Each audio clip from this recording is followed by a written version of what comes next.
No episódio anterior, você sentiu a ausência de uma seleção.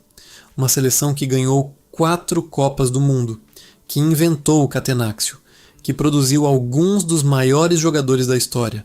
Uma seleção que, enquanto você assiste a esse vídeo, está em casa.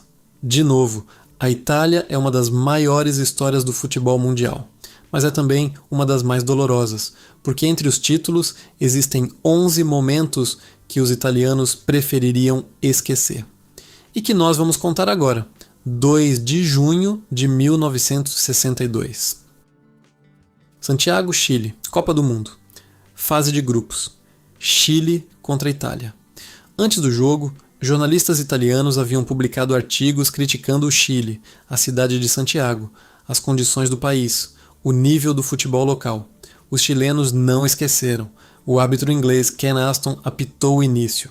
Em menos de 8 minutos, 2 jogadores italianos foram expulsos, mas as expulsões foram apenas o começo. O que aconteceu nos 90 minutos seguintes foi descrito pela imprensa mundial como o jogo mais violento da história da Copa do Mundo.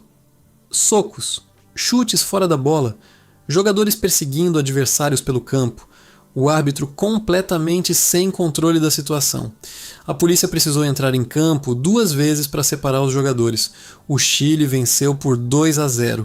A Itália foi eliminada e o jogo ficou conhecido para sempre como a Batalha de Santiago.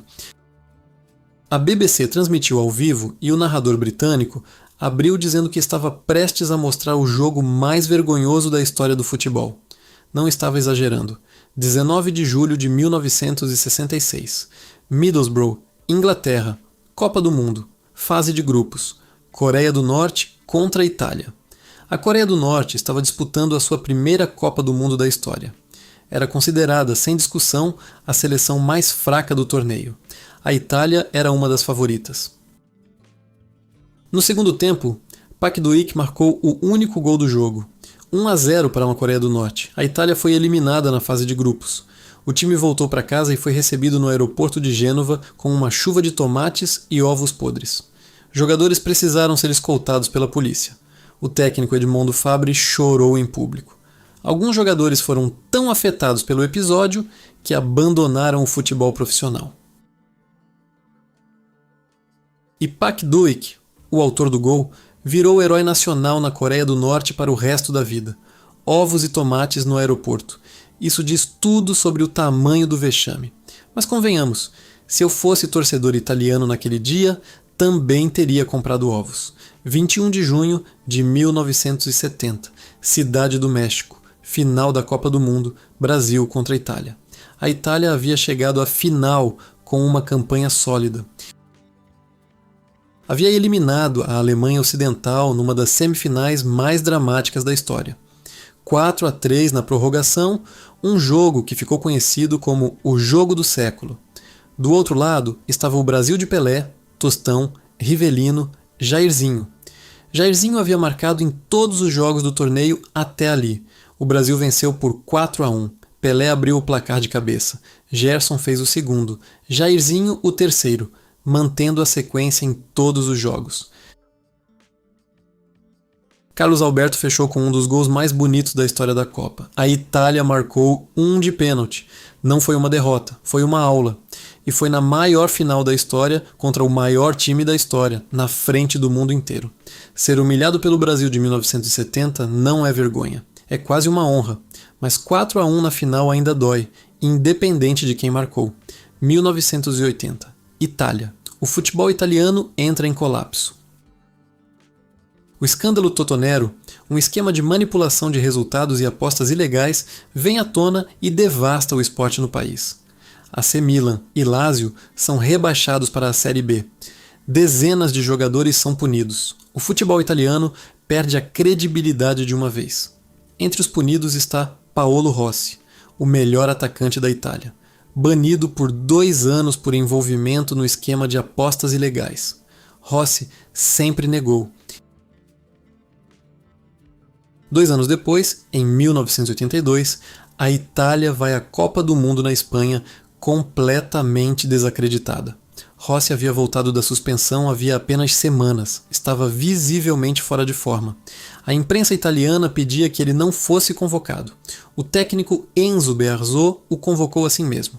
Na fase de grupos, a Itália empatou os 3 jogos. Empatou com Polônia, empatou com Camarões, empatou com o Peru. Avançou pela diferença mínima de gols. A imprensa italiana declarou guerra ao técnico. Bearzot respondeu proibindo os jogadores de falar com jornalistas pelo resto do torneio. E então Paolo Rossi acordou. Fez hat-trick contra o Brasil. 2 gols contra a Polônia na semifinal. Abriu o placar na final contra a Alemanha, a Itália foi campeã do mundo. O escândalo que quase destruiu o futebol italiano em 1980 produziu 2 anos depois um dos maiores contos de redenção da história do esporte. Só o futebol faz isso. Um homem suspenso por manipulação de resultados volta, é rejeitado por todos e vira o artilheiro da Copa. Roteiro que nenhum escritor ousaria escrever. 17 de julho de 1994. Pasadena, Califórnia. Final da Copa do Mundo. Brasil contra Itália. 0-0 após 90 minutos. 0-0 após prorrogação. Pela primeira vez na história, uma final de Copa do Mundo seria decidida nos pênaltis. Roberto Baggio era o maior jogador da Itália. Havia carregado a seleção quase sozinho até a final. Era o favorito ao prêmio de melhor jogador do torneio. Chegou a hora do 5º pênalti italiano. Baggio se posicionou, correu e chutou por cima do gol. O Brasil era campeão. A imagem de Baggio de costas, cabeça baixa, olhando para o nada enquanto os brasileiros celebravam ao redor, se tornou uma das fotografias mais reproduzidas da história do esporte. Anos depois, em entrevistas, Baggio disse que ainda sonha com aquele pênalti, que provavelmente vai sonhar para o resto da vida. O futebol tem essa crueldade particular. O momento mais solitário de um homem pode virar o mais público do mundo inteiro. E Baggio carregou isso por décadas. 18 de junho de 2002. Daejeon, Coreia do Sul. Oitavas de final. Coreia do Sul contra a Itália. Vieri marcou no segundo tempo. 1-0 Itália. Parecia encaminhado. E então as coisas começaram a parecer estranhas. Totti foi expulso por simulação, uma decisão que a imprensa europeia contestou imediatamente. A Coreia do Sul empatou nos acréscimos da prorrogação. Um gol italiano foi anulado por impedimento. Uma marcação que as imagens mostram como extremamente duvidosa. A Coreia do Sul marcou e classificou. O árbitro daquele jogo, Byron Moreno, foi preso anos depois no Equador por tráfico de drogas. A Itália voltou para casa com uma eliminação que nunca aceitou, sem afirmar nada. Mas algumas derrotas deixam um gosto que não passa, e essa é uma delas. O árbitro foi preso por tráfico de drogas. Só isso já diz alguma coisa sobre o caráter de quem conduziu aquele jogo. 2010. Copa do Mundo na África do Sul. A Itália era a campeã mundial em exercício. Havia vencido a Copa de 2006 na Alemanha com autoridade e com polêmica, já que o torneio aconteceu meses depois do escândalo Calciopoli que sacudiu o futebol italiano. Na África do Sul, a Itália empatou com o Paraguai. Perdeu para a Eslováquia, empatou com a Nova Zelândia eliminada na fase de grupos. Campeã mundial 4 anos antes, eliminada por seleções que a maioria do mundo mal sabia que existiam. 2 campeões mundiais seguidos, França em 2002, Itália em 2010, eliminados na fase de grupos do torneio seguinte. A Copa do Mundo não respeita títulos, e a Itália aprendeu isso da pior forma: empate com a Nova Zelândia. A Nova Zelândia, campeã do mundo 4 anos antes. Isso não é azar, isso é uma queda. 2014, Copa do Mundo no Brasil. A Itália chegou com uma geração de transição. Pirlo ainda presente, mas mais velho. Balotelli como referência ofensiva, uma seleção competente, mas longe dos grandes momentos. Perdeu para o Uruguai num jogo marcado pela mordida de Suárez em Chiellini, um dos episódios mais bizarros da história recente da Copa. Foi eliminada na fase de grupos pelo segundo torneio consecutivo, 2 mundiais seguidos sem passar da primeira fase. Para um país que havia vencido 4 Copas do Mundo, era um sinal claro de que algo havia quebrado estruturalmente no futebol italiano. Mas o pior ainda estava por vir. Chiellini foi mordido por Suárez e a Itália ainda perdeu o jogo. Às vezes o futebol acumula injustiças de um jeito que parece proposital. 13 de novembro de 2017. Milão, playoff europeu para a Copa do Mundo de 2018. Itália contra a Suécia. Jogo de volta, o jogo de ida havia terminado 0-0 na Suécia. Em Milão, a Itália precisava vencer para se classificar. O jogo terminou 0-0. A Itália foi para os pênaltis, perdeu. Pela primeira vez desde 1958, 60 anos, a Itália ficou fora da Copa do Mundo. Gianluigi Buffon, o maior goleiro da história italiana, chorou no campo após o apito final. Tinha 39 anos. Sabia que aquela era provavelmente a sua última chance de disputar uma Copa do Mundo. 60 anos de presença contínua. Acabou naquela noite contra a Suécia num play-off que a Itália deveria ter vencido. Buffon chorando no campo é uma das imagens mais tristes da história recente do futebol. Um dos maiores jogadores de todos os tempos, despedindo-se do Mundial de um jeito que ele não merecia. 24 de março de 2022. Palermo, Itália. Playoff europeu para a Copa do Mundo de 2022. Itália contra a Macedônia do Norte. A Itália havia vencido a Eurocopa em julho de 2021, 8 meses antes. Era campeã europeia em exercício. A Macedônia do Norte nunca havia se classificado para uma Copa do Mundo na história. A Itália vencia por 1-0 quando Aleksandar Trajkovski recebeu na entrada da área e chutou. Gol, 92 minutos, 1-1.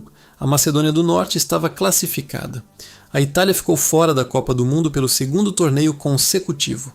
Giorgio Chiellini, o capitão, se ajoelhou no gramado. O estádio de Palermo ficou em silêncio. 60 milhões de italianos em choque. 8 meses após vencer a Eurocopa, eliminada pela Macedônia do Norte. Isso provavelmente é a maior zebra sofrida pela Itália desde 1966. E dessa vez não tinha tomate no aeroporto, tinha só silêncio, que é pior. 31 de março de 2026. Zenica, Bósnia e Herzegovina. Playoff europeu para a Copa do Mundo de 2026. Itália contra Bósnia e Herzegovina. A Itália abriu o placar com Moise Kean logo no início. Parecia que o pesadelo das últimas Copas finalmente terminaria. E então, Alessandro Bastoni foi expulso aos 42 minutos. Com 10 jogadores, a Itália segurou o resultado até os acréscimos. A Bósnia empatou. Prorrogação. Ninguém marcou. Pênaltis. Pio Esposito errou. Brian Cristante errou. A Bósnia venceu nos pênaltis. A Itália ficou fora da Copa do Mundo pelo terceiro torneio consecutivo. A primeira nação tetracampeã da história a falhar 3 vezes seguidas, num torneio expandido para 48 seleções. Os jornais italianos saíram com manchetes de uma palavra: Via tutti, fora todos, tutti a casa, todos em casa. Enquanto você assiste a esse vídeo, a Copa do Mundo de 2026 está acontecendo. A Itália não está lá. 3 Copas, 3 ausências, uma crise que não tem explicação fácil. E uma geração de crianças italianas que nunca viu a sua seleção numa Copa do Mundo. Essa é a parte mais dolorosa de tudo. Não é sobre Buffon, não é sobre Chiellini, é sobre os filhos deles, que cresceram sem ver a Azzurri numa Copa. E que vão crescer perguntando quando isso vai acabar. 11 momentos. A história de uma seleção que ganhou 4 vezes e sofreu como nenhuma outra. A batalha que envergonhou um esporte inteiro.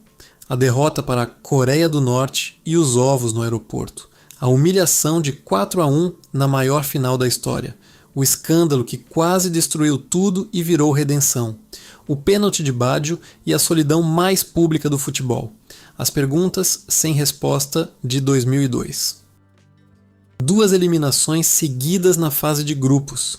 Buffon chorando no campo. O gol da Macedônia nos acréscimos. E 3 Copas seguidas assistindo da poltrona. A Itália é grande demais para ser esquecida. E é exatamente por isso que cada queda dói mais. O futebol é o cenário. A história humana é o verdadeiro protagonista. Sempre foi. Se você chegou até aqui, você já sabe que ser grande no futebol não protege ninguém. Esse canal está crescendo e cada vídeo depende de você. Se essa história valeu o seu tempo, deixa o like.